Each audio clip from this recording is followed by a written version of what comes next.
Trigonometric ratios के बारे में हम लोग जानेंगे कि what are the trigonometric ratios.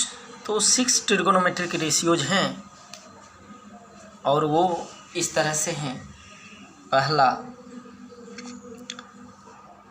Sine x, ये एक्स लिखें या थीटा लिखें या वाई लिखें, जो भी है ये एंगल होगा, ठीक ना।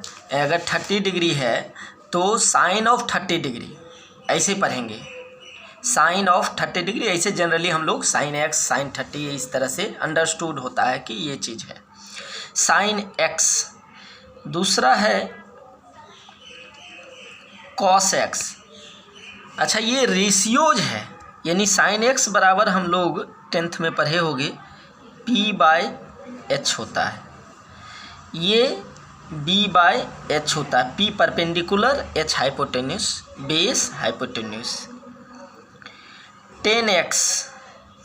10x बराबर होता है P/B।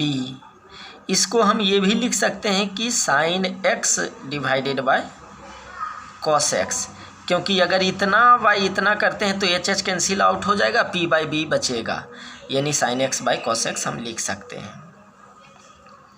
नेक्स्ट है कॉट एक्स, ये B/P यानी cos x by sine x. Next sec x, cos का रेसिप्रोकल होता है यानी H/B, यानी हो गया 1/cos x। और ये हो लास्ट है कोसेक एक्स, H/P यानी 1/sin x। तो बेसिकली ये साइन SINE होता है, कोसाइन इसको बोलते हैं, कॉस को शॉर्ट में कॉस बोलते हैं, इसे कोसाइन है। टेंजेंट ऑफ एक्स ऐसे शॉर्ट में टेन बोलते हैं। आगे टेंजेंट का मतलब dy/dx होगा, जो कि हम लोग टेंजेंट जो पढ़ते हैं वो आगे 12th में हम लोग इसका ज़्यादा डिटेल्स में आइडिया देंगे। कॉट है तो 10 को साइन बाय कॉस भी लिख सकते हैं, क्योंकि sine x by cos x लिखेंगे तो वही P/B देगा। कॉट एक्स को टेंजेंट, टेंजेंट को टेंजेंट, सेकेंड और को सेकेंड, ये 6 ट्रिगोनोमेट्रिक रेशियोज हैं। अब इसको हम देखते हैं कि इसका डोमेन और रेंज के बारे में हम लोग जानकारी लेते हैं। हम यहाँ लिख रहे हैं डोमेन और यहाँ लिख रहे हैं रेंज।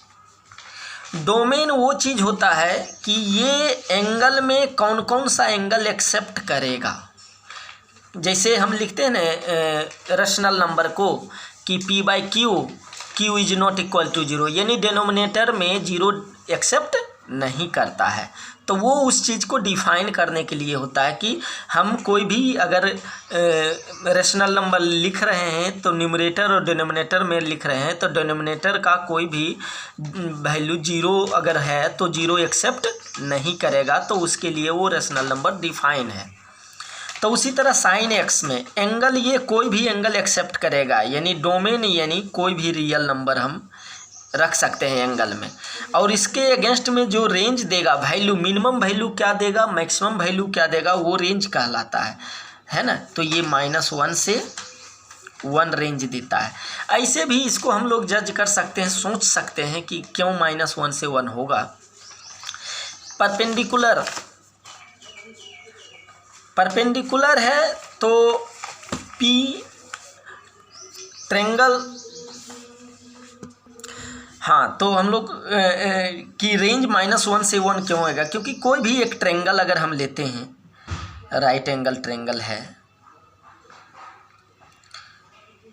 तो हाइपोटेन्यूस H जो है हमेशा बड़ा होगा। और एक चीज़ यहाँ ध्यान देने का है, ये A है, ये B है, ये C है।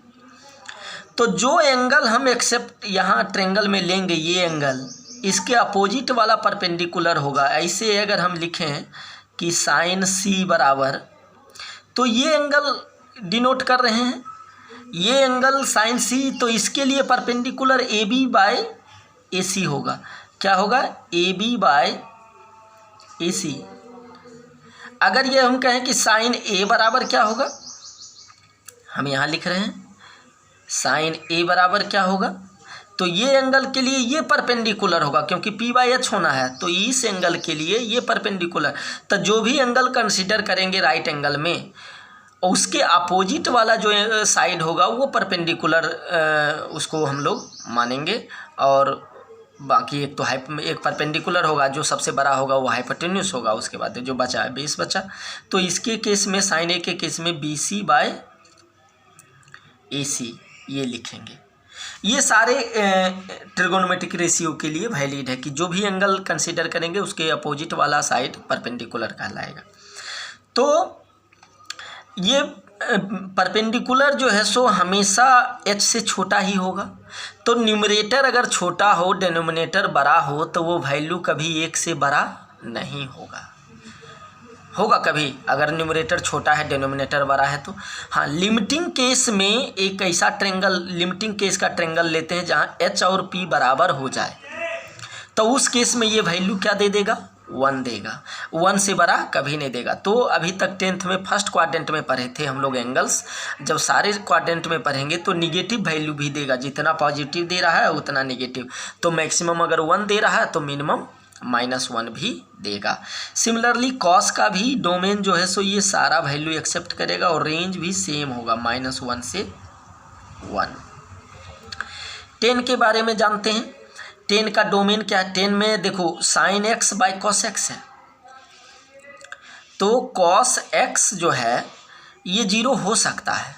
तो कॉस x 0 कहाँ पे होता है, जब x 90 डिग्री हो जाए, यानी π/2 पे ये क्या देगा, 0 दे देगा, यानी π/2 एंगल ये एक्सेप्ट नहीं करेगा, बाकी कुछ भी एक्सेप्ट करेगा। तो इसमें हम लिख सकते हैं रियल नंबर माइनस, ये माइनस है सिंबल, और उसके बाद हम लिख सकते हैं कि 2n + 1 π/2, 2n + 1 π/2 मतलब ऑड मल्टीपल ऑफ π/2। इसको हम ये भी कह सकते हैं कि ऑड मल्टीपल ऑफ π/2।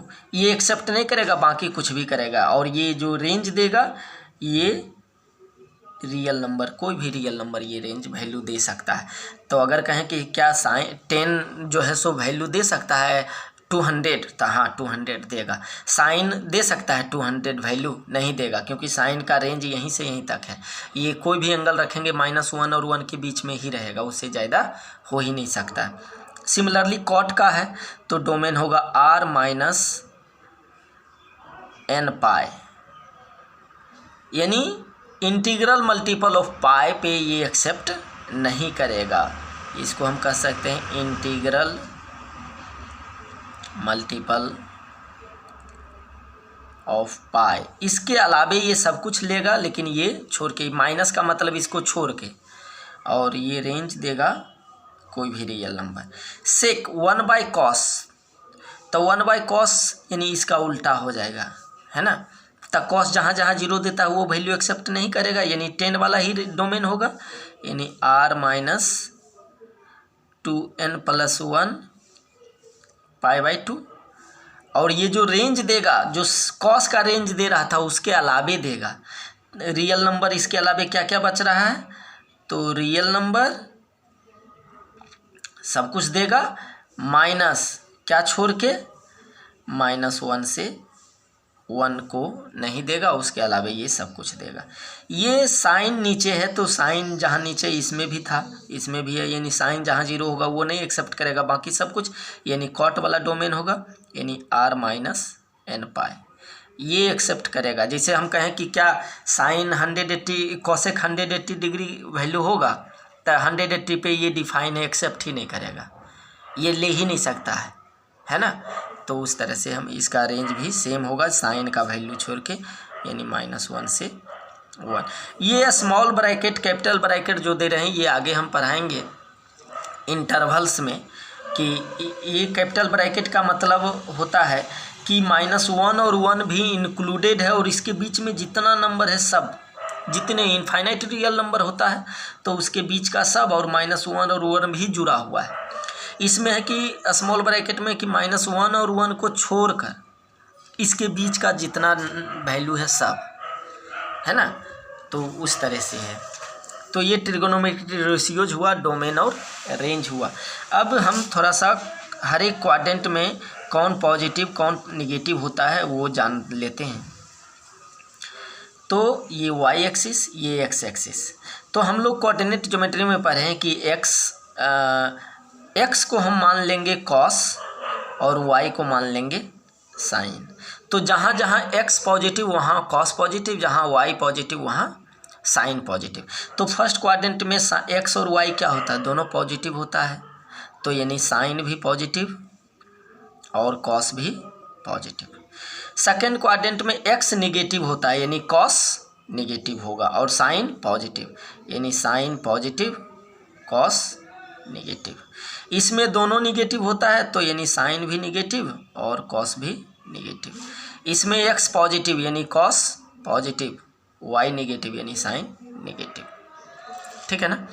अब साइन कॉस पता है, तो टेन तो क्या होता है, साइन बाई कॉस हम लोग जानते हैं, तो sine by cos plus by plus plus ही होगा, तो टेन भी प्लस होगा। इसमें sine by cos plus by minus क्या होगा, माइनस, यानी टेन निगेटिव होगा। माइनस बाई माइनस प्लस, यानी ten plus, plus by minus by plus ten negative. Ten और कॉट में ये भी है कि इसको 1/, ये भी लिख सकते हैं, इसको लिख सकते हैं 1/10 भी, और इसको लिख सकते हैं 1/cot x भी लिखा जा सकता है। तो जो 10 का साइन है वही कॉट का भी रहेगा, तो cot plus cot minus cot plus cot minus. Similarly sec क्या होगा, जो 1/cos, 1 तो पॉजिटिव है और cos पॉजिटिव, तो प्लस, cos निगेटिव है 1/नेगेटिव, यानी सेक निगेटिव। यहाँ सेक निगेटिव, सेक पॉजिटिव। एक बचा कोसेक, इधर लिख रहे हैं कोसेक 1/sin 1/प्लस प्लस प्लस है यहाँ, और 1 भी प्लस है, तो कोसेक भी यहाँ प्लस होगा इस क्वाड्रेंट में। यहाँ पे कोसेक निगेटिव होगा, यहाँ कोसेक निगेटिव होगा। तो किस क्वाड्रेंट में पॉजिटिव, किस क्वाड्रेंट में निगेटिव, ये सारे का हम लोग जानकारी ले लिए, है ना। क्लियर है, ठीक है। आज इस टॉपिक को यहीं तक रहने देते हैं। नेक्स्ट टॉपिक में, नेक्स्ट स्लाइड में अब हम दूसरा डिस्कस करते हैं। ओके।